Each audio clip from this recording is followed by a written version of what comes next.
മോദി സർക്കാർ കൊണ്ടുവന്ന തൊഴിലാളി വിരുദ്ധ ലേബർ കോഡുകൾക്കെതിരെ വലിയ രീതിയിൽ പ്രതിഷേധം രൂക്ഷമാകുന്ന ഒരു ഘട്ടമാണ് രാജ്യത്തുടനീളം നമ്മൾ കണ്ടുകൊണ്ടിരിക്കുന്നത്. ട്രേഡ് യൂണിയനുകൾ അടക്കം രംഗത്ത് വരുന്ന ഒരു സാഹചര്യം. എന്തായാലും ഈ ലേബർ കോഡ് നടപ്പാക്കിയ നവംബർ 21 മുതൽ ലേബർ കോടതികളുടെ പ്രവർത്തനവും സംസ്ഥാനത്ത് സ്തംഭിച്ചിരിക്കുന്നു എന്നുള്ളതാണ്. ഹർജി പരിഗണിച്ചിരുന്ന ജഡ്ജിയുടെയും ഇൻഡസ്ട്രിയൽ ട്രൈബ്യൂണലിന്റെയും ഒക്കെ അധികാരമില്ലാതായിരിക്കുന്നു. ജുഡീഷ്യൽ പവർ ഉണ്ടായിരുന്ന ലേബർ കോടതി ഇനി കൺസ്യൂമർ കോർട്ട് പോലെ ട്രൈബ്യൂണലായി മാറിയേക്കും എന്നുള്ളതാണ്. രാജ്കുമാർ ചേരുന്നുണ്ട് വാർത്തയുടെ വിശദാംശങ്ങളുമായി. Rajkumar, good morning. എന്തായാലും ഈ ലേബർ കോഡ് വന്നതോടുകൂടി വലിയ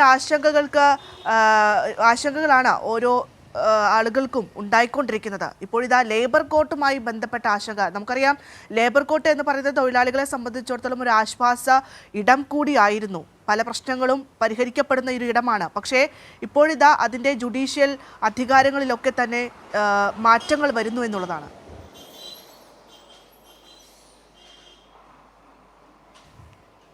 അതെ, ഞാനിപ്പോൾ ഈ നിൽക്കുന്നത് നമ്മുടെ കൊല്ലത്തെ ലേബർ കോടതി. ഇതൊരു ചരിത്ര പ്രസിദ്ധമായ ഒരു കെട്ടിടമാണ്. ഇത് ഈ ഇന്ത്യയിൽ ആദ്യമായിട്ട് ലേബർ കോടതികൾ ആരംഭിച്ച സമയത്ത് തുടങ്ങിയ അതേ ആ പ്രൗഢിയോടെ ഇപ്പോഴും നിൽക്കുന്നുണ്ട്. പക്ഷേ പ്രൗഢി മാത്രമേ ഉള്ളൂ, അകത്ത് ഇപ്പോൾ ഒന്നും നടക്കുന്നില്ല. കഴിഞ്ഞ നവംബർ ഇത് തുടങ്ങിയ 21 തീയതി മുതലാണ് ഇതിപ്പോൾ ഇതിൻ്റെ പ്രവർത്തനം സ്തംഭിച്ച അവസ്ഥ. ഇത് കൊല്ലം തൊഴിൽ വകുപ്പിൻ്റെ കീഴിൽ കൊല്ലം, എറണാകുളം, കോഴിക്കോട്, കണ്ണൂർ എന്നിവിടങ്ങളിൽ 4 ലേബർ കോടതികളും, തിരുവനന്തപുരം, കൊല്ലം, ആലപ്പുഴ, തൃശ്ശൂർ, പാലക്കാട്, കോഴിക്കോട്, ഇടുക്കി എന്നിവിടങ്ങളിൽ 7 ഇൻഡസ്ട്രിയൽ ട്രൈബ്യൂണലുകളും സംസ്ഥാനത്ത് പ്രവർത്തിക്കുന്നുണ്ട്. ഇവിടെയെല്ലാം ഈ തൊഴിലുമായി ബന്ധപ്പെട്ട തർക്കങ്ങളും പ്രശ്നങ്ങളും തൊഴിൽ ഉടമകളും നിക്ഷേപകരും തൊഴിലാളികളും തമ്മിലുള്ള തർക്കങ്ങളൊക്കെയാണ് നടക്കുന്നത്.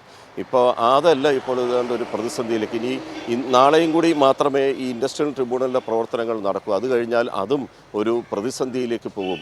10,000-കണക്കിന് കേസുകൾ ഇന്ത്യയിലെ വിവിധ ലേബർ കോടതികളിലും ഇൻഡസ്ട്രിയൽ ട്രിബ്യൂണലുകളിലും ഇപ്പോൾ കെട്ടിക്കിടക്കുന്നുണ്ട്.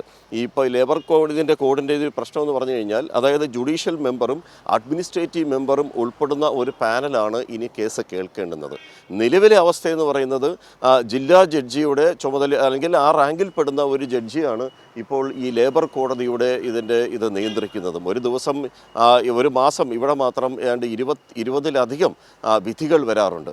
ഇപ്പോൾ അതെല്ലാം നിലച്ചു. ഇവിടെ ഏതാണ്ട് 3000-ഓളം കേസുകൾ സംസ്ഥാനത്ത് തന്നെ കെട്ടിക്കിടക്കുന്നുണ്ട്. ഇതെല്ലാം പരിഹരിക്കണം. ഇതെല്ലാം ഇപ്പോൾ ഒരു ആശങ്കയുടെ അവസ്ഥയിലാണ് ഇതിപ്പോൾ മുന്നോട്ട് പൊയ്ക്കൊണ്ടിരിക്കുന്നത്. നിലവിൽ ഇപ്പോൾ ഈ കോടതിയിൽ കഴിഞ്ഞ 21 തീയതി മുതൽ കേസുകളൊന്നും കേൾക്കുന്നതെല്ലാം മാറ്റിവെച്ചിരിക്കുകയാണ്. ഇതിൻ്റെ ഒരു പ്രശ്നം ഞാനിപ്പോൾ ഈ സൂചിപ്പിച്ചതുപോലെയാണ്.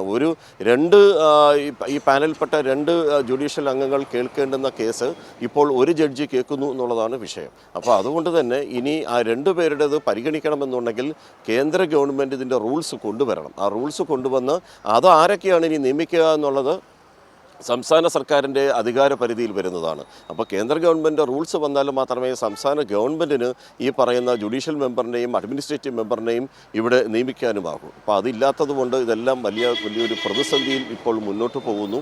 ഇനി ഇത് എത്ര നാൾ ഇങ്ങനെ ഈ ലേബർ കോടതികൾ ഇതിങ്ങനെ അടച്ചിടുന്ന ഒരവസ്ഥയിൽ മുന്നോട്ട് പോകണമെന്നുള്ളതിൽ ഒരു വ്യക്തതയില്ല.